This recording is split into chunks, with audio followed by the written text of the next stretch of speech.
Dear students of 8th class, today we are going to start our new chapter number 2, secularism. Secularism क्या होती है आपको ये पता चलेगा इस चैप्टर में. तो लेट्स बिगिन में आपको एक पोर्शन दिया है, कन्वर्सेशन दिया है, इसे पढ़ते हैं.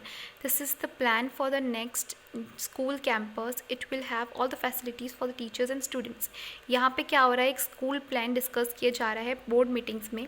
तो ये लेडी पूरा समझा रही है कि स्कूल का प्लान कैंपस कैसा होगा. It looks very impressive but I have a suggestion. Let us have a temple built inside the assembly ground where all the students can do their morning prayer.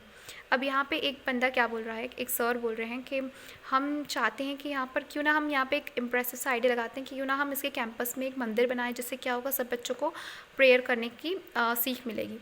तो यहाँ पर एक दूसरे sir बोलते हैं we can not have a temple inside a school. वो बोलते हैं कि हम किसी स्कूल में टेम्पल नहीं बना सकते. The school has students and teachers from various other religion as well. क्योंकि स्कूल में जो पढ़ने आते बच्चे हैं और जो पढ़ाने आते टीचर्स हैं वो अलग अलग रिलीजन्स के हो सकते हैं. और constitution consider every religion equal and we must not promote or emphasis one on one. और हमारा गवर्नमेंट क्या बोलता है कि हमें सारे धर्म को एक समान मानना है, तो हम किसी एक धर्म को प्रमोट नहीं कर सकते. तो शी इज़ करेक्ट. तो ये जो लेडी ने बोला तो उसकी बात पे सब एग्री करते हैं कि the government schools are not permitted to promote और give importance to any one religion by restricting their celebration in school premises. तो यहाँ पर बोलते हैं कि किसी गवर्नमेंट स्कूल में कहीं भी ऐसी परमिशन नहीं दी गई है कि वो एक धर्म को माने और उसके लिए अलग अलग चीज़ें सेलिब्रेशंस करे. We too must not give importance to any one particular religion. हमें किसी एक रिलीजन को इम्पॉर्टेंस नहीं देनी चाहिए. Let us teach students that every religion is equal important. हम तो सिखाने वाला मंदिर है, हमारा विद्या का मंदिर है. हमें गलत शिक्षा नहीं देंगे किसी को. यहाँ पे हम सिखाएंगे कि सारे धर्म एक है और सबके इक्वल इम्पॉर्टेंस है. तो यहाँ पे आपको लिखना है कि what could you make out from the above conversation. तो आपको इस कन्वर्सेशन से क्या समझ में आया, आपको ऑब्जर्वेशन लिखना है. तो एक चीज़ तो ये क्लियर है कि रिस्पेक्ट टू ऑल रिलीजन्स, ठीक है, not favouring any one religion. इतना सिंपल आपको समझ में आ गया होगा कि ये तो आप मैंने अपना लिखा है, लेकिन आप अपना व्यू लिखो कि आपको क्या समझ में आया ऊपर स्टोरी से, कि रिस्पेक्ट तो हर रिलीजन की करनी चाहिए और किसी एक पर नहीं होना. नेक्स्ट यहाँ पर आपको एक केस स्टडी दी हुई है. केस स्टडी में क्या है, Saudi Arabia is the largest Arabian country in the middle east. Saudi Arabia सबसे लार्जेस्ट कंट्री है मिडल ईस्ट में. It is an absolute monarchy rule. वहाँ पे मोनार्की रूल है. मोनार्की रूल मैंने आपको समझाया था. मोनार्की रूल क्या होता है कि जहाँ पर राजा के बच्चे ही राज करते हैं, वैसा वाला रूल था, ठीक है. रॉयल फैमिली ही राज करती है. The country is govern with Islam at its religion. जो कंट्री है उसका जो गवर्न है, मतलब जो मोनार्की किंग्स है वो पूरे मुस्लिम्स हैं. तो they have declared Quran and Sunnah the tradition and practices of prophet Muhammad as their constitution.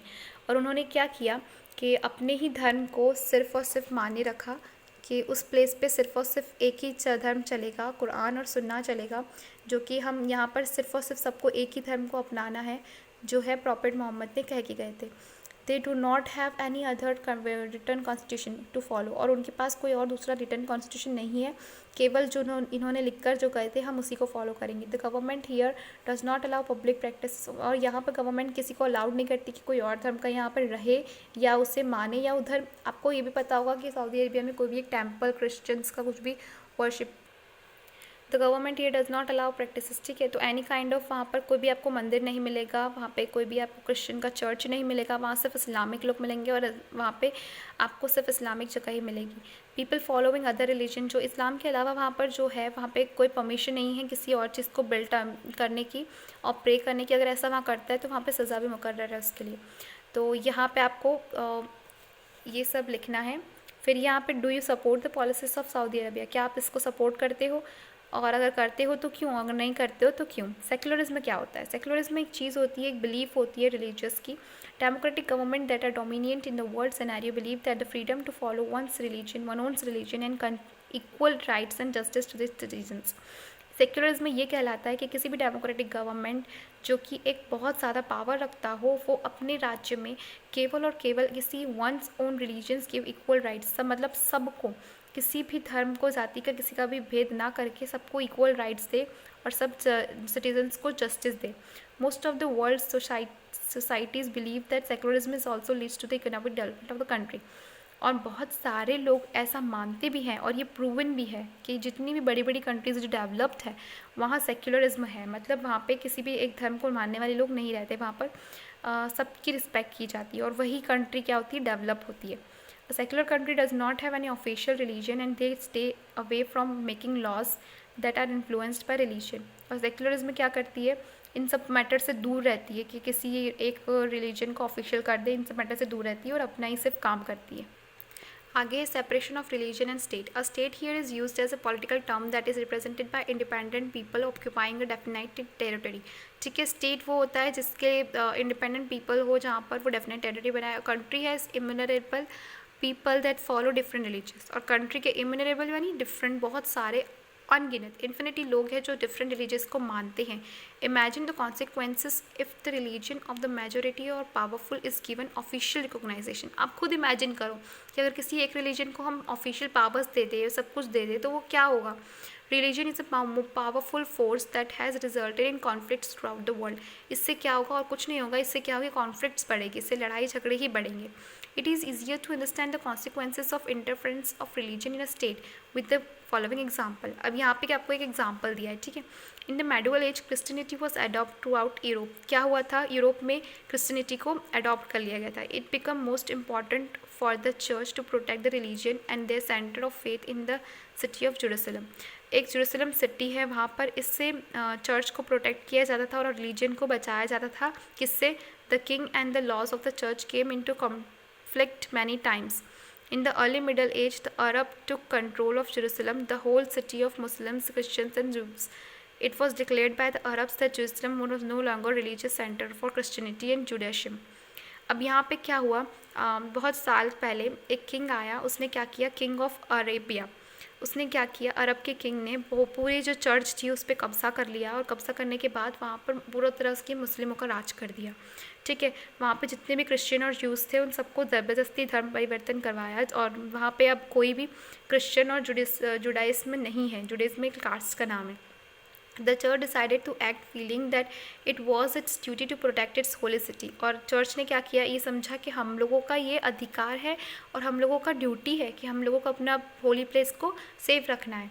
Hence they started the religious war known as crusades between Europe and the Muslim controlled Middle East region. तो उन्होंने क्या किया, अपने धर्म को बचाने के लिए, अपने प्लेस को बचाने के लिए वॉर छेड़ दी. और इसमें क्या हुआ, यूरोप और मुस्लिम्स के बीच में बहुत बड़ा कॉन्फ्लिक्ट्स हुआ. दिस क्रूसेड्स कंटिन्यू फॉर 11, दंगा बोलते हैं क्रूसेड्स में, दंगा, 11 to 15 सेंचुरी. और आप सोचो कम से कम 5 सेंचुरी तक ये लड़ाई चली. In this Wars between Christian and Muslim around 1.7 million people, both soldiers and civilians, ठीक है, वो किल्ड. इस लड़ाई के दौरान 5 सेंचुरीज यानी 500 साल ये लड़ाई चली है, और इस लड़ाई के दौरान इतने मिलियंस लोग, चाहे वो सोल्जर हो, सिविलियंस यानी आम आदमी हो, सब मर गए. ठीक है, इन लोगों ने अपनी लाइफ गंवाई.